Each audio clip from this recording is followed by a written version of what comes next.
Now the arterial supply and the nerve supply to the muscles of the face and then the neck. First, we have this nerve. These two are both regarded as the supratrochlear nerves, the white structures. Supratrochlear nerve. On this side, this is supratrochlear nerve. Supratrochlear. And then we have supraorbital nerve. Supraorbital. And we have infratrochlear. This is infratrochlear nerve.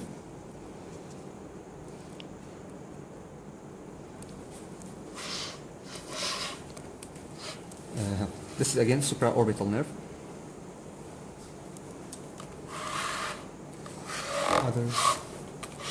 This is the optic nerve inside the orbital cavity. Optic nerve. This is the infraorbital nerve. Infraorbital. This is infratrochlear, infraorbital nerve. Regarding arteries, this is supratrochlear artery, supraorbital artery, infratrochlear artery,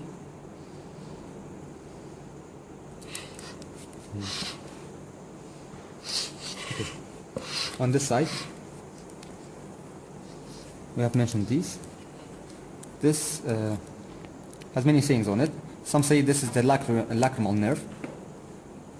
So this is the lacrimal, or we can say this is the zygomatico-temporal and zygomatico-facial nerve.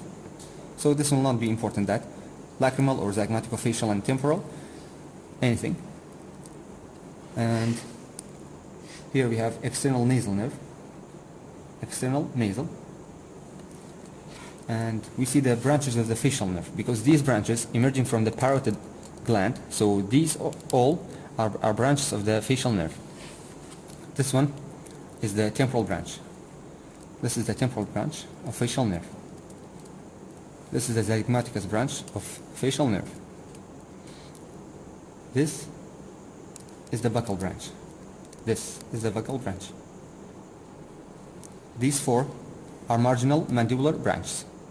These four. These two in the inferior, we have, these are the cervical branch of the facial vein, facial nerve. Cervical, marginal, mandibular. Okay. Again, we see some arteries here. This is inferior labial artery. Inferior labial artery. It's a branch of the facial artery. And this is superior labial artery. Superior labial artery.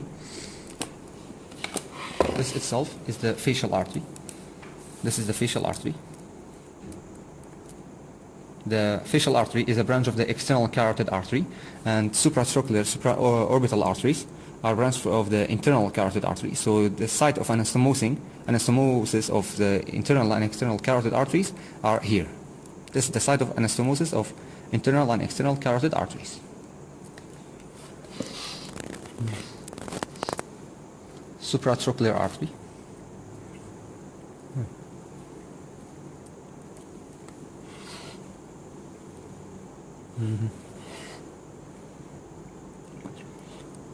This is lateral nasal artery.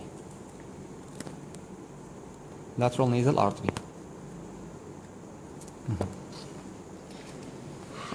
We will see that in the neck, or some branches here. This is the lingual nerve. Lingual nerve. This is the lingual nerve. This one behind it is the inferior alveolar nerve. Inferior alveolar nerve. This enters the mandibular foramen and then the mandibular duct in the mandible. This is the mandibular duct. So this is again inferior alveolar nerve. Inferior alveolar nerve. If a branch is emerging from here, that's the mental branch, mental nerve. It's a branch of the inferior alveolar nerve.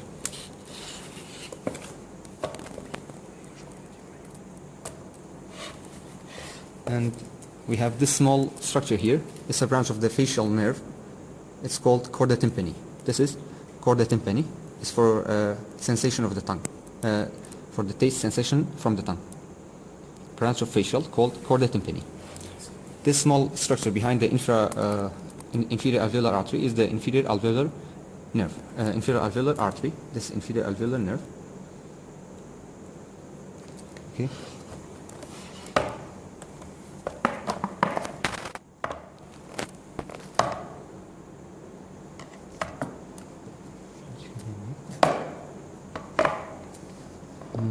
This is common carotid artery.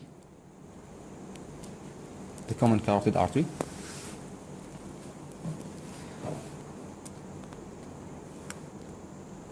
Here's the site of bifurcation. It's along the thyroid cartilage. This is the site of bifurcation of common carotid artery. It is to external carotid artery and internal carotid artery. This is internal carotid artery. This one is internal carotid artery. This is external carotid artery. Okay, branch of external carotid artery. The first branch is the superior thyroid artery. This is the superior thyroid artery.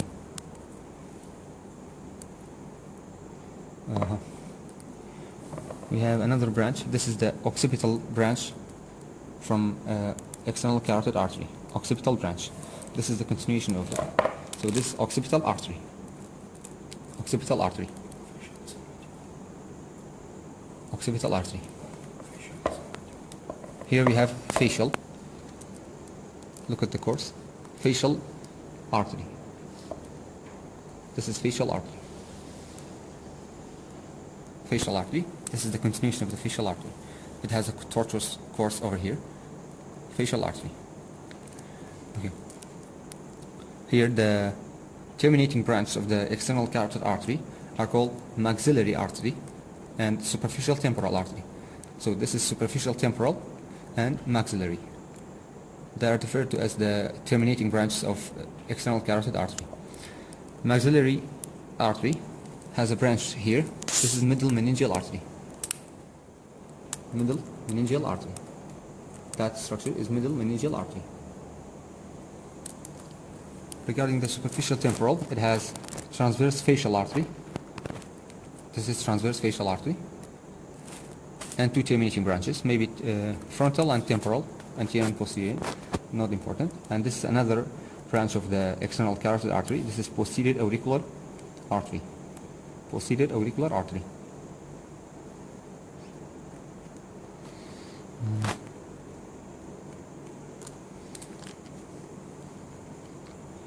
This vein is internal jugular vein.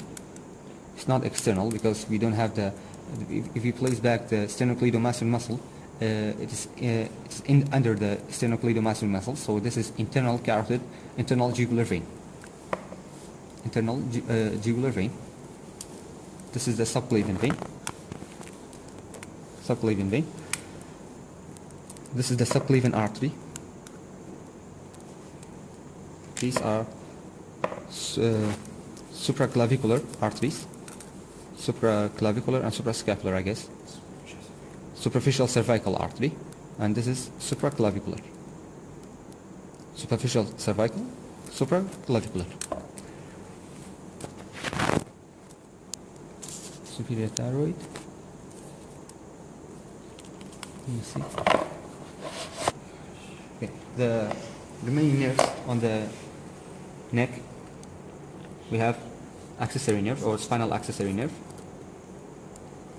It's on the levator scapulae muscle, so this is the spinal accessory nerve.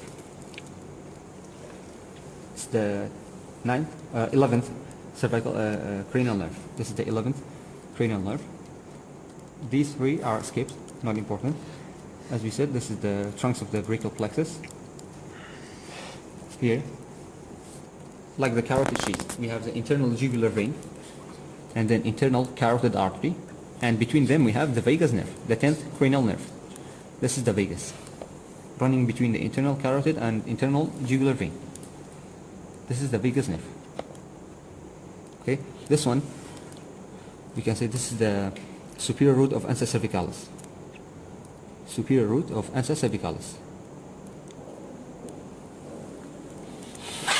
As you can see, that's the hypoglossal nerve, the 12th cranial nerve.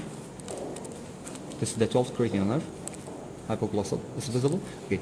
Descending from it is the branch called superior root of ansa cervicalis. It's a combination of C1 and hypoglossal nerve. On this side, we have the cervical plexus.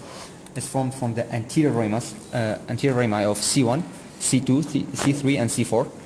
First of all, this is the greater occipital nerve, and it's not a branch of the cervical plexus. It's not a branch of the cervical plexus. It's a posterior ramus of C1, of C2. This is the posterior ramus of C2, and the cervical plexus is formed by the anterior ramus. So this is not a branch of the cervical plexus. This is the great occipital nerve.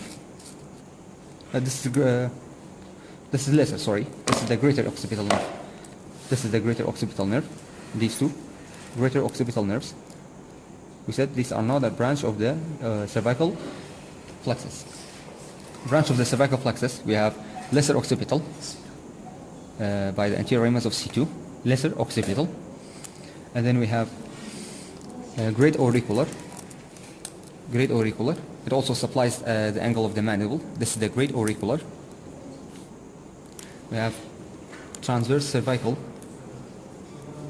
and we have supraclavicular.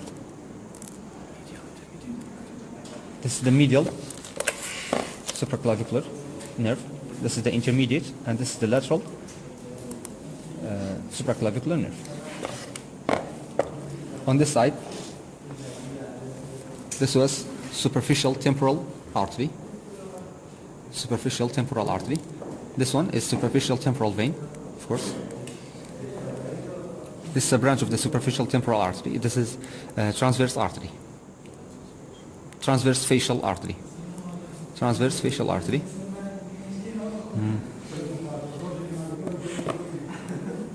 Maybe this is the posterior auricular again.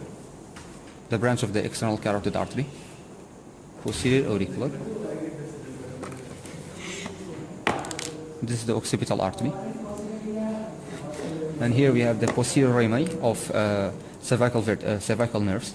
These are the posterior ramus. And